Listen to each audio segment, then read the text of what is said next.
Bismillahirrahmanirrahim. Elhamdülillahi Rabbil alemin. Vessalatu vesselamu ala eşrefil mahlukin Muhammedin ve ala alihi ve sahbihi ecma'in. Emma ba'd. Esselamu aleykum ve rahmetullahi ve berekatuh. Eziz ve hürmetli din tüyör musulman doğullar. İnşallah buğunku celesede cinaza namazi nazir okuymalı ve şon bir merak hukumlarını aydars. Şon evvelki celeseden hemmesinde namazi nazir okuymalı kullen onu aydıp eştirdik. Cinaza namazın hukmi meyyiti defnetmeginin hukmi evvel ol farz-ı kifaya. Cinaza namazının hukmi o da farz-ı kifaya. Yani bir adam ölönne şonu hükmen kefnu defnetmeli. Yani kefella kam şonu gömmeli. Ondan sonra gömmeden evun çekti. Kefellangdan sonra cinaza namazı okuymak da bu da farz-ı kifaya. Yani eğer ovan içinde hiç kim bir adam ölünü okuymasa cinaza namazı hemmeti günahkar. Emma şoňa birje neferde gelip cinaza namazı okuysa galanlarynyň günahı boyunun savulýa. Inni şol cinaza namazı okuyjak bolsaň, evvel şonu cinazany kefelleýän, onu kefellep ahulyň öz gawet zat etýändir. Onu inşallah başgaky kitaplarda, CD-lerde badyr, onu näzir etmelidigini. Cinazany imam kıbla tarafta goýýa, yani imamyň ewünde durýa, ewünde duruşy näzirek, kellesi gaýrak, aýagy da ilerik bolan halatyny arkada, özi beýikde durmaly. Hem onjary şo salajaň üstünde durýa. Imam da gelmeli, şol meýitin gursagynyň mukabylyna okuymaly cenazasyny. Onu evvel okuyjak bolany näme etmeli? İmam es-salatu alal cenaze diýmeli. Es-salatu alal cenaze, yani namaz, cenazadan türi namaz okulacak bolupdy diýip elam etdigi. Ondan sonra niyet etmeli. Niyet şeýle, niyet kıldım, okuyurmen cenaza namazın 4 tekbirli farz-ı kifaya, Tanrıya sena üçin, Peygamberge durud üçin, bir meýitge duga üçin, özüme sowap üçin üýdüm. Şu imam da diýdiňde bolýa, eger imam bolmasaň, imam bolmak üçin, Huda üçin Allahu ekber diýipdi üýýän iki halatda da. Onun üýüňden soňra eýni evvelki namazda ýalak, şol eliňi göňe galdyryp gulaňy ýymşagyna degirýän başama, ondan sonra sagalyňy sol eliň üstüne goýýan, evvelki suratda aýtdyk ony. Ondan sonra Subhanakany okuýan. Şol cenaza namazda reket yok. Şo reketin yerine şo tekbirli oturýar. Şo Allahu ekberli oturýar. Inni aýdar diýdiňler. Inni şol imama üýüňden soňra Subhanakallahumma ve bihamdika ve tebarakesmuka ve ta'ala jadduka ve celle senauka ve la ilahe gayruk diýip okuýan. O namazyň gurrugyny Subhanakaň manasyny aýtdy bir. Celle senaukany ulamaly edaf etsen gaw diýipdir. Ve taala jadduka ve celle senaukany aýtsan gaw. Aýtmanyň bilen hiç işgali ýok. Ýöne aýdasaň gaw, ýani sen ewmekliň ulu boldy, ewilmekliň ulu boldy diýip manasy bar. Ondan sonra imam ýene de tekbir aýdar. Allahu ekber diýmeli ştada ýene de bir.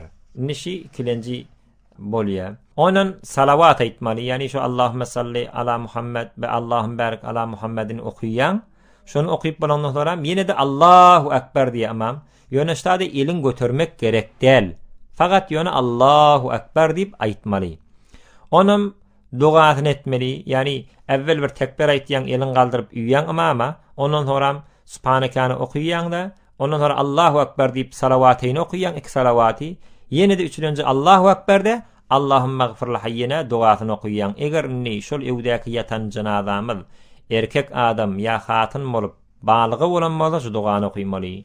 Allahümme gfir lihayyina ve meyyitina ve şahidina ve gaibina ve sagirina ve kebirina ve zekerina ve unthana. Allahümme men ahyaytehu minna فأحيه على الإسلام ومن توفيته منا فتوفه على الإيمان deyip dua etýän. Ondan sonra imam Allahu ekber diye onun elin tarlap da Esselamu aleyküm ve rahmetullah, Esselamu aleyküm ve rahmetullah deyip de salam berýär. Inni ýöne şol dogan ýygynyň şunu aýtsaň da fetewaffahu alal iman idinden Allahumme in kana muhsinan fazid fi ihsanihi ve in kana musian fetajawaz anhu rabbighfir warham ve ente hayrur rahimin diýmek beter. Bu da gawy edafa etsen. Edafa etmeniň bir işgali ýok. Inni dogaň manasy. Allahumme ey bar Hudaya igfir günäsini geç. Günäni geç diýip dua etýär Allahdan. Günäni geç kimin? Lihayyina biziň dirilimiň günäsini geç. Ve meyyitine biziň ölümimiň de günäsini geç. Ve şahidine biziň şumat bolup duran, görünüp duran adamlaryň da günäsini geç. Ve gaibine biziň musulmanlardan ýok, göze görünmeýän adamlaryň da günäsini geç. Ve sagirine biziň kişijikligimiň de günäsini geç. Ve kabirine ulukallymyň da günäsini geç. Ve zekerine erkekliň de günäsini geç. Ve unsana hatırlan da günahın geç. Ondan sonra Allahümme ey bar Hudaya men ahyaytahu sen her kimi ki dirildip can versen dünya getirsen minne biz musulmanlardan biz adamlardan fe ahyihi alal islam şonu musulmanlık İslam'a dirildi var yani İslam'ın dairesinde koyuyor. Ve men her bir adami ki tevaffeytehu sen şonu öldürdün dünyadan qaytırıp dara faniden dara baqi geçirdin minna bizden fetevaffahu şonu öldür al alal iman imanlı olan halatından bir iman dünyadan gittirme var ey Allah deyip dua etýär. Onun salam berýär. Ýok, indi o duany ýerine edafa etsek bu da gawy. Allahumme ey bar Hudaya in kana muhsinan eger şu ölen adam gawy adam bolsa fazid fi ihsanih şoň gawlugyny ziyade ettir. Gawlugyny köpelt. Hemme zat gawy diýip ýaly.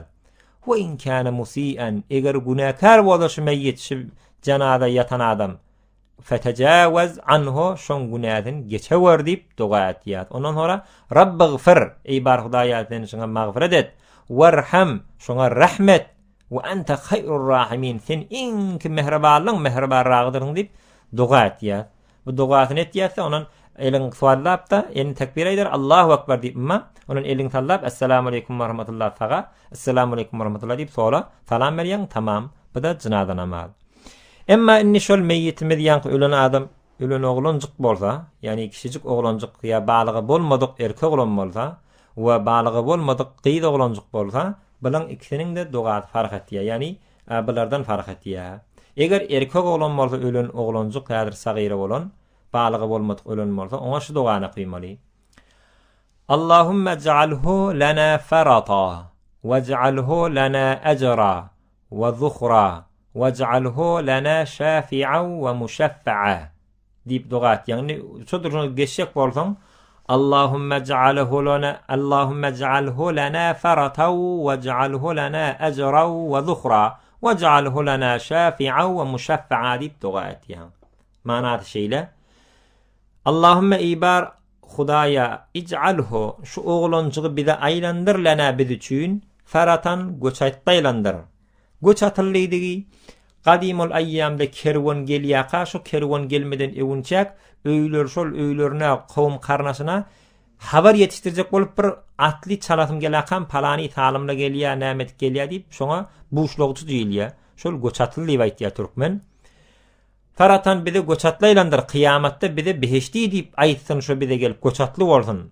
Wej'alhu lana ajra. Bize şini ejr aýlandyr. Yani bize şu okuyup durşuňa sowap et bize. Ve zuhra bize zahire-i ukba et. Kıyamatda bize zahire bolup kıyamata kan sowap gelsin şuňy bilen bize. Wej'alhu lana şu oglanjygy bize aýlandyr şafi'an. Şefaat etgüji aýlandyr. Ve muşaffa'a şefaatini kabul edilýärlerden aýlandyr diýip dua etýär. Ona näme diýip? Çol oglanjyk hiç günäsi ýok, ol hökmen beheşti. Şol beheşti bolmadan çüri gelip bize dua etýärler beheşti, bize şefaat etsin. Şunda ibar Hudaýa günäsini geç. Hawa şunu bilen bile beheşti iýer diýip aýdylanyn, o da aýdylanyny da kabul edilip bize beheşti bolup günämiz geçilenden bolsun diýip ne dua edip hökmen oglanjyk bolsun, olakan bolsun jinaza namazyny hökmen şereket edýäliň ki munjyra sowaplar bar. Eger inni ýanky ölenjek oglanjyk gyýzaga bolsa, oňa yankı doğan bir mezamirlerini muzakkerden muannese vurmaly. Meselen şeýle Allahumme ec'al halana فرطوا وجعلها لنا أجرا وذخرا وجعلها لنا شافعة ومشفعة deyip idine titanis bilen ha tanis getirmeli fakat şu. Başka hiç gurrungi yok. Ondan sonra şol ayttık salam bıdaşınjırak eyni oluqollun qiyalaq evvel subhanaka ondan sonra salavat takbir edilen sonra salavat ondan sonra yen takbir edip yankı dogan etdiyen ondan sonra Allahu akbar deyip elin göber akam assalamu alaykum wa rahmatullahi taala assalamu alaykum wa rahmatullahi sol tarafına aytdiyen ondan sonra oluqon adam bolsa idine baqa akam aytmaly ey cemaat şul merhum näzir adamdy ya şu merhume näzir adamdy deyip hele yerkege wara ondan cemaatla da qahu deyip aytmaly imanlı adamdy deyip üç töre qaytalamaly onu näme deyim çünkü şu bir adam ölünni eger şoň cenaza namazyndan 40 nefer ya 100 nefer şereket etse diye hadise şoňa da izinden guwalyk berdiler şol adam ýagşy adamdy imanly adamdy diýip guwalyk berdiler şol adam inşallah günah aýrylyp beheşti bolar diýip umid badiýer. Inni bir neçe adamlar bir näzir gawlugyny bilemizok diýe biz ustadlardan takdirden toraşamyzda näzir edip evvela kitaplarda gelýär birje gelek mescide girip çykanmada şol adama imanly adam diýip şahit bolan diýe. Ondan sonra ustadlardan soraşanlar şu näzirek diýip aýdamyzda onna diýdiler. Şol adam musulman ýurtda ýaşap, özü musulmanlygy etigady bar dämi, bolar şo ýagşy adam bollugy şo. Kafirlerden gawy musulman bollugy sebäpli bet gawy adam diýip aýdaňyz ýalançy bolmarsyňyz diýip aýdyldy. Pes inni cenaza namazyny gurrun soňlady. Ýöne şu cenaza namazynyň ýerinden inni bir neçe hökümler aýdyldyk. Bir oglanjyk bolsa, bolup da seslese, yani bir sesle kam ölasa, ýa-da şol diýirligine delalet duran bir wurunsa, zat etse, gara diýirlik diýen zat bolsa şo dünýä gelende şoňa cenaza namaz okulmaly. Emma ol dünýä gelende ölüp dünýä gelse, hiç bir harakat, sakanat, ses zat ýok bolsa, ýöne öz meselen adamın şekil şemaýynyň saç ýalak ya meselen dırnak ýalak ya başga zat ýalaklarla şoňa zahir elayak ýalaklar zahir bolan bolsa oňa namaz okuymaly ýöne at takmaly. Emma ýöne guşpara bolan bolsa onu ýöne hiç zat ýok ýöne laqada ýöne bir näçe günden bolup dur gaçypdyr onu ýöne gömämaly hiç zat gerek däl. Emma ol ýanky at takda we sesläpdi ölen oglanjygy ikisi bolsun ikisine de cenaza namaz okulmaly ýanky sesle bilen bolsa seslemedik bolsa da onu ýöne parça dolakam ikisini kabristana ekidip eýniş olakon adamyň gömülşi ýalak meselen etegerek galmaly ki kuşju ýanky möjek almasyn diýip şagal pagal onu etegerek gömmeli özüne lehetçige dakam bir lehette goýup üstüne de gargydat goýmak gawy diýär biziň kitaplarymyzda.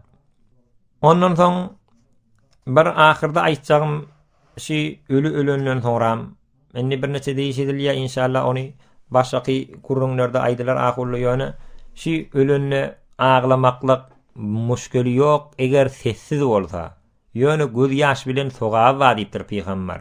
Emma sesläp, gıygyryp, goşup, kelläňe wurup, oňa gelakam köneň ýyrtyp, diýdiňe wurup, kelläňe üstünden gum guýmak bula ifrat tefrit bolýar. Bula şeriatyň söýmeýän zady.